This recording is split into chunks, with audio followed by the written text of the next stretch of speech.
সালাম আলাইকুম প্রিয় শিক্ষার্থীরা, আশা করি ভালো আছো। আজকে তোমাদের সামনে আরেকটি নতুন ক্লাস নিয়ে উপস্থিত হয়েছি। আজকের ক্লাসটি বিশেষ করে নবম, দশম ও এসএসসি পরীক্ষার্থীদের জন্য খুবই গুরুত্বপূর্ণ এবং টপিকটির নাম হলো ট্যাগ কোশ্চেন। সবার আগে আমি এক্সপ্লেন করব ট্যাগ কোশ্চেন কি, আর এই ট্যাগ কোশ্চেনের কাজ করতে গেলে কি কি অপশন সম্পর্কে তোমার ধারণা থাকতে হবে। তারপর আমি in details step by step এবং এই ক্লাসটি আমি পর্ব আকারে তোমাদের সামনে উপস্থাপন করব। আশা করি মনোযোগ দিয়ে ক্লাসটি তোমরা যদি দেখো এবং বাসায় প্র্যাকটিস করলে এবং খুবই ফলপ্রসূ উপকার পাবে, অর্থাৎ তোমার প্রতিটি বিষয় তুমি কিন্তু কি নিজেই সলভ করতে পারবে। তো কথা না বাড়িয়ে ক্লাসে চলে যাচ্ছি। খেয়াল করো, টেক শব্দের অর্থ হলো জুড়ে দেওয়া বা ছুড়ে দেওয়া, আর ডেফিনিশনটা হলো এরকম: কোনো বাক্যে নিশ্চিতভাবে যে প্রশ্ন করা হয় তাকে বলে ট্যাগ কোশ্চেন। তো আগে বলেছি ট্যাগ শব্দের অর্থ হলো জুড়ে দেওয়া বা ছুড়ে দেওয়া। তো এই ক্ষেত্রে স্টেটমেন্টটা কি হতে পারে, পজিটিভ বা নেগেটিভ। কি সেন্টেন্সটি অপরিবর্তিত থাকবে, মানে বাক্যে যে সেন্টেন্সটা থাকবে সেটা কিন্তু কি অপরিবর্তিত থাকবে, সেখানে কোনো পরিবর্তন হবে না। স্টেটমেন্ট ও ট্যাগ কোশ্চেনের মাঝখানে একটা কমা থাকবে। খেয়াল করো, এখানে উদাহরণ দিয়ে বুঝালে বুঝতে পারবো। He is a good player, এটা একটা statement. Raju was not a meritorious student, এটা একটা স্টেটমেন্ট। এই স্টেটমেন্টটা হলো পজিটিভ, এটা হলো নেগেটিভ। আবার এই যে খালি অংশটা, এখানে আমার ট্যাগ কোশ্চেন তৈরি করতে হবে। এই যে মাঝখানে একটা কমা রয়েছে, এই যে এখানে প্রশ্ন তৈরি করতে হবে, মাঝখানে একটা কমা রয়েছে। আর ট্যাগের শেষে অবশ্যই কি থাকবে, note of interrogation. Note of interrogation বা প্রশ্নবোধক চিহ্ন। এই যে দেখো প্রশ্নবোধক চিহ্ন রয়েছে, অর্থাৎ আমি যা যা উপকরণ লাগবে তার সাথে এক্সাম্পলের সাথে তোমাকে দেখাচ্ছি। তারপর ট্যাগের সাবজেক্টটি সর্বদাই কি হবে, প্রোনাউন। এটা মনে রাখতে হবে, ট্যাগ কোশ্চেনের যে সাবজেক্টটা হবে সেটা হবে সবসময় প্রোনাউন। আবার ট্যাগের সাবজেক্টটি ট্যাগের সাবজেক্ট হবে, মানে ট্যাগ কোশ্চেনের যে সাবজেক্টটা থাকবে সেটাই সাবজেক্ট হবে। তবে সাবজেক্টটি নাউন হলে সেই ক্ষেত্রে কি হবে, প্রোনাউনে রূপান্তর হবে। খেয়াল করো, যেমন he is a good player, এই বাক্যের সাবজেক্ট হলো হি, ট্যাগ কোশ্চেনের সাবজেক্ট হি হবে। আর Raju was not a meritorious student, এখানে রাজু হলো নাউন, বাট তার প্রোনাউন বসাতে হবে। তাহলে রাজু হলো কি ম্যাসকুলিন জেন্ডার, তার প্রোনাউন হলো কি হি। আমরা এখানে হি বসাবো, তবে পরবর্তী আসতেছি, আগে বাকি অপশনগুলো আরেকটু রয়েছে। অ্যাফারমেটিভ স্টেটমেন্টের ক্ষেত্রে ট্যাগ কোশ্চেনটি নেগেটিভ হবে, একটা গুরুত্বপূর্ণ পয়েন্ট মনে রাখবে। এবং এইখানে he is a good player, এই বাক্যটা যেহেতু আমার অ্যাফারমেটিভ, তার ট্যাগ কোশ্চেন হবে নেগেটিভ। আবার নেগেটিভ স্টেটমেন্টের ক্ষেত্রে ট্যাগ কোশ্চেনটা কি হবে, affirmative. Raju was not a meritorious student, খেয়াল করো এই বাক্যটা হলো কি নেগেটিভ, বাট তার ট্যাগ কোশ্চেনের ক্ষেত্রে কি হবে, পজিটিভ, অর্থাৎ অ্যাফারমেটিভ। আর নেগেটিভ ট্যাগ কোশ্চেনে অক্সিলারি ভার্ব সংক্ষিপ্ত রূপ হবে, অর্থাৎ কন্ট্রাক্টেড ফর্ম। অর্থাৎ নেগেটিভ ট্যাগ কোশ্চেনের ক্ষেত্রে যখন আমি কি অক্সিলারি ভার্বের সাথে নট যুক্ত করব, সেটা সবসময় হবে কি কন্ট্রাক্টেড, অর্থাৎ সংকুচিত। এই বিষয়টাকে মনে রাখতে হবে, আর নইলে কিন্তু কি তোমার পুরো বাক্যটা লিখেছো কিন্তু কাটা যাবে। তো আবারও একটু তুলে ধরছি, স্টেটমেন্ট কি হতে পারে, পজিটিভ এবং নেগেটিভ, কিন্তু সেটা অপরিবর্তিত থাকবে। এই যে দেখো, আর একটা জিনিস জানিয়ে রাখি তোমাদের, যে এই ট্যাগ কোশ্চেনের বাক্যগুলি কিন্তু তোমাকে উঠিয়ে লিখলে সেই ক্ষেত্রে সবচেয়ে সুন্দর হবে। সেই ক্ষেত্রে কিন্তু কে যেটা অপরিবর্তিত থাকবে, সেজন্যই বলা হয়েছে। আর স্টেটমেন্ট মানে কি, এবং ট্যাগ কোশ্চেনের মাঝখানে কমা থাকবে। তারপরে বাক্যের শেষে কি থাকবে, প্রশ্নবোধক চিহ্ন। তারপরে কি ট্যাগের সাবজেক্ট সবসময় প্রোনাউন হবে, আর স্টেটমেন্টের সাবজেক্টটাই কি হবে, ট্যাগের সাবজেক্ট। আর সেই সাবজেক্টটা যদি প্রোনাউন হয় তাহলে প্রোনাউন, নাউন হলে কি হবে, তার প্রোনাউন বসাতে হবে। আর সর্বশেষ অপশনটা হলো কি, ট্যাগ কোশ্চেনের অক্সিলারি ভার্বের সাথে নটটা হবে সবসময় সংক্ষিপ্ত রূপ। তো আমরা এই বাক্যটাকে এখন এক্সারসাইজে তাকে কি করি, বাস্তব রূপ দিই। He is a good player, তাহলে খেয়াল করো এই বাক্যের সাবজেক্ট হলো কি, আর এই পুরো বাক্যটা হলো একটা কি অ্যাফারমেটিভ স্টেটমেন্ট। তাহলে অ্যাফারমেটিভ হলে তার ট্যাগে কি হবে, নেগেটিভ।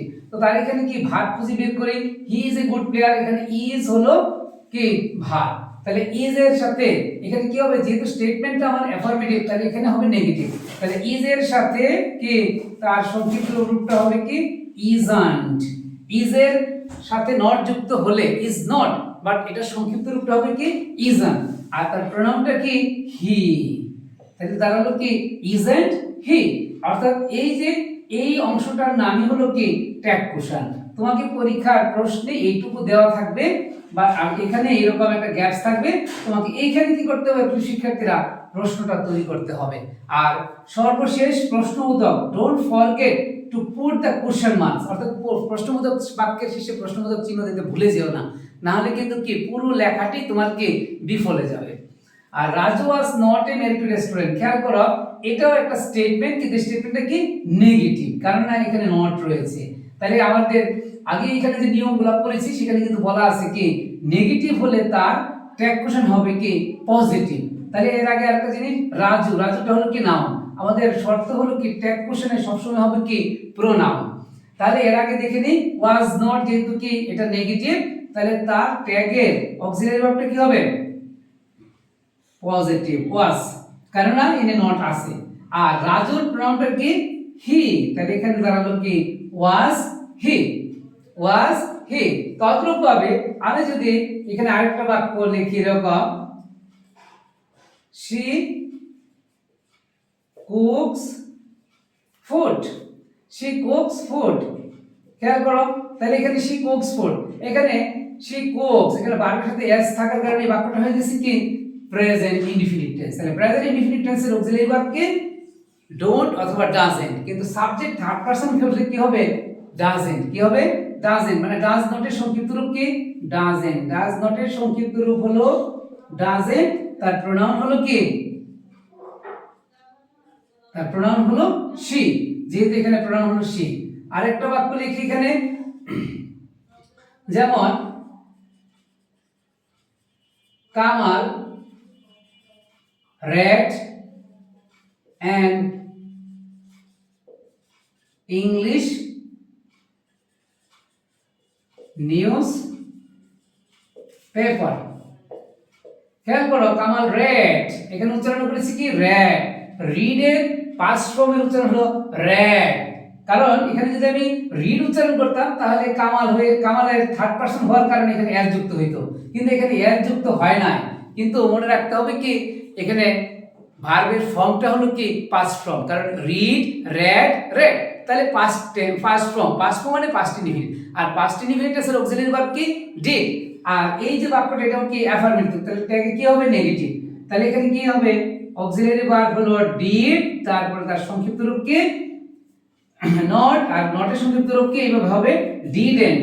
আর কামাল যেহেতু এখানে কি কামাল হলো এখানে নাউন, তাই কামালের প্রোনাউন কি হবে এখানে হি। লাস্ট আরেকটি एग्जांपल দেখাই, I am a student, I am a student। প্রিয় শিক্ষার্থীরা খেয়াল করো এই স্টেটমেন্টও কি আমার পজিটিভ অর্থাৎ অ্যাফার্মেটিভ, এখানে ভার্ব হলো am। তো ট্যাগ কোশ্চেনের ক্ষেত্রে মনে রাখতে হবে am এর অর্থাৎ am নট এর সংক্ষিপ্ত রূপটা কিন্তু কি হবে না, এই ক্ষেত্রে হবে aren't অথবা ain't, aren't অথবা ain't। তাহলে যথারীতি এখানে আমার কি হবে অ্যাফার্মেটিভ হওয়ার কারণে ট্যাগ কোশ্চেনটা হবে কি নেগেটিভ, তাহলে aren't, আর নট এর সংক্ষিপ্ত রূপ aren't I অথবা কি ain't I। মনে রাখতে হবে am এর ক্ষেত্রে am এর যে ট্যাগ কোশ্চেনের ক্ষেত্রে am ভার্বটা কিন্তু ট্যাগ কোশ্চেনে হবে না, এটা রিপ্লেসমেন্ট হিসেবে হবে aren't অথবা ain't যদি পজিটিভ হয়। আর যদি এখানে am নট থাকতো তাহলে হয়তো আর I অথবা কি ain't I। তো প্রিয় শিক্ষার্থীরা আমি স্টেপ বাই স্টেপ পরের ক্লাসে এই ট্যাগ কোশ্চেন রিলেটেড তার অক্সিলারি ভার্ব, তার শর্ট ফর্ম এটা তুলে ধরবো, পাশাপাশি আরো কিছু কাজ রয়েছে, অর্থাৎ কোনগুলার প্রোনাউন ইট হবে, কোন ক্ষেত্রে প্রোনাউন দে হবে, তার বিস্তারিত রূপ আমি পরের ক্লাসে তুলে ধরবো, এবং পাশাপাশি ট্যাগ কোশ্চেন কত ধরনের রয়েছে আর পরীক্ষায় কোন ধরনেরটা আসে সেটাও আমি তুলে ধরবো। তো আজকের ক্লাসটি এই পর্যন্ত, ধন্যবাদ সবাইকে।